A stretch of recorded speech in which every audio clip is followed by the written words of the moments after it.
नमस्कार मंडळी. अवधूत चिंतन श्री गुरुदेव दत्त श्री स्वामी समर्थ महाराज की जय.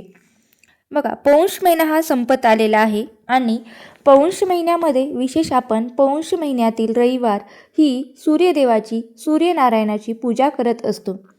आणि हा उपवास बऱ्याच महिला हे करत असतात, मुलीसुद्धा करत असतात, बरेच जण हे उपवास करत असतात, घरामध्ये उपवास करत असतात. आणि उपवास करत असताना किंवा व्रत करत असताना सूर्यनारायणाची पूजा आपल्या घरामध्ये होते, कारण असा एक देव आहे जो आपल्याला पृथ्वी तलावर दररोज दिसतो, तो म्हणजे एक सूर्यदेव आणि त्याचबरोबर चंद्रदेव.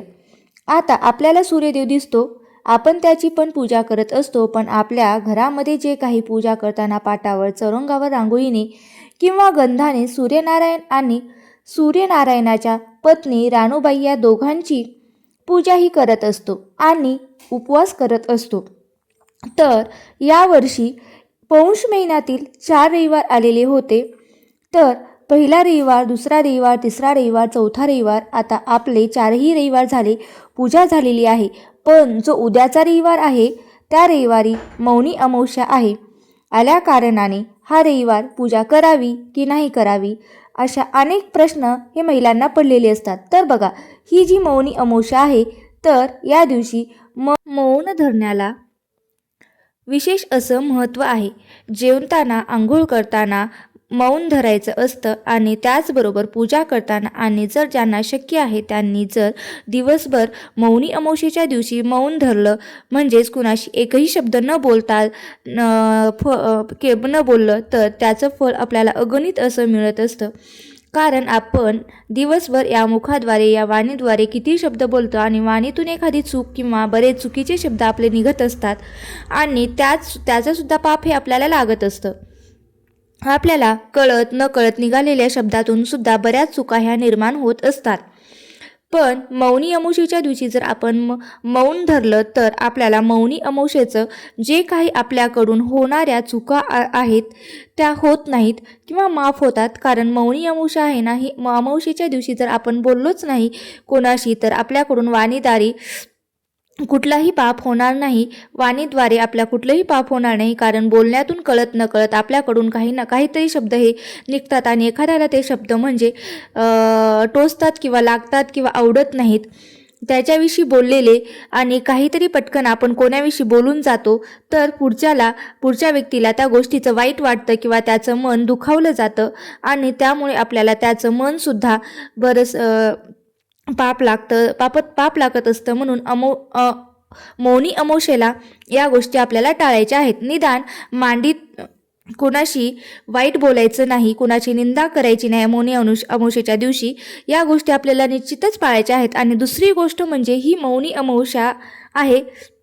अमावस्या म्हटलंच तर पितरांसाठी आणि पितरांच्या सेवेसाठी महत्त्वाची मानली जाते. आता पितरांची सेवा करायची आहे, तर त्यामुळे जर आपण पितराची सेवा केली तर ते पितर हे आपल्याला प्रसन्न होत असतात. आता पूजा करावी नाही करावी हा प्रश्न असतो, कारण पितरांची पूजा म्हणजे या दिवशी पितरांच्या नावाने तर्पण करणे असतं. पितरांच्या नावाने हिरण्यदान एखादा आपण जवळपासच्या ब्राह्मणांना, गुरुजींना, पंडित जे काही आपले असतील त्यांच्या घरी नेऊन हिरण्यदान म्हणजे 2 जोड जानवे, त्याचबरोबर 11 रुपये, 21 रुपये आपल्या ऐपतीनुसार आपण ब्राह्मणाला दान देण्यासाठी आणि काहीतरी गोड पदार्थ म्हणून त्यांना पेढा वगैरे जे काही गोड पदार्थ असतात किंवा वस्तू असतात त्या तुम्ही देऊ शकता.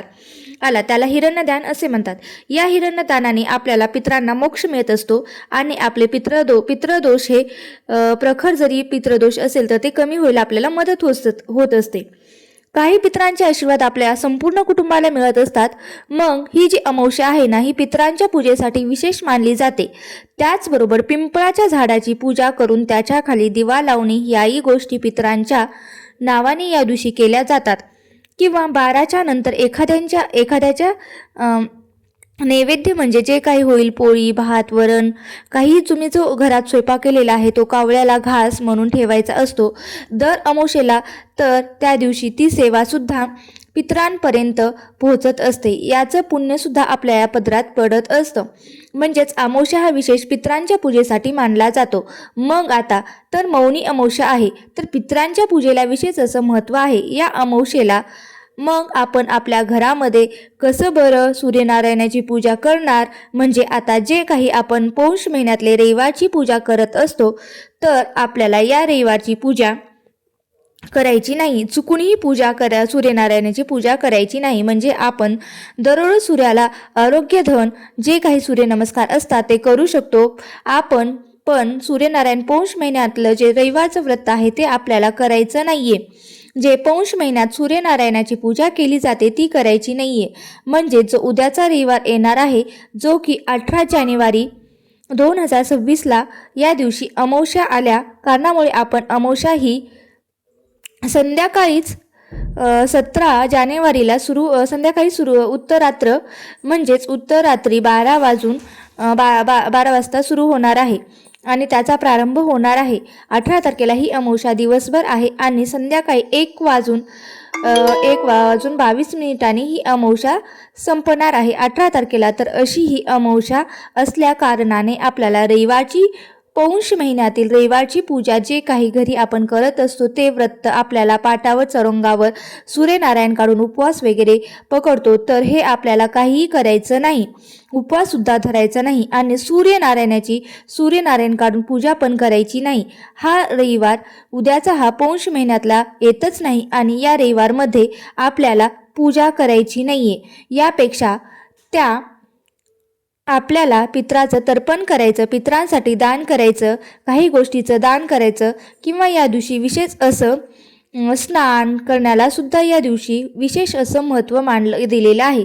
बघा, तुमच्याजवळ तर तुमच्याजवळ आसपास कुठे जर तीर्थस्थळ असेल तिथे जाऊन तुम्ही स्नान करू शकतात किंवा गंगेमध्ये जाऊन सुद्धा तुम्ही स्नान करू शकत नाही. त्यांनी कधी आपण गंगेला गेल्या यांच्यानंतर पाणी जर आपल्या घरी गंगेचं तीर्थ आणलेलं असेल तर पाण्यात मिक्स करून अंघोळ करावी किंवा पंचगव्य अंगाला लावून अंघोळीच्या वेळेला अंघोळ करावी. पंचगव्य म्हणजेच आपल्या गाईच्या ज्या काही वस्तूपासून द्रव्यापासून बनवलेल्या दूध, दही, तूप आणि त्याचबरोबर शेण यापासून बनवलेले गोमूत्र यापासून बनवलेल्या सर्व गोष्टी एकत्र करून गाईच्या शेण हे सर्व एकत्र करून पंचगव्य तयार केले जाते आणि हे पंचगव्य अगोदर अंगाला लावून नंतर स्नान केल्यास आपल्याला सर्व पापांचा नाश होतो आणि आपल्यातील जी नकारात्मक ऊर्जा असते ती सुद्धा बाहेर निघून जात असते.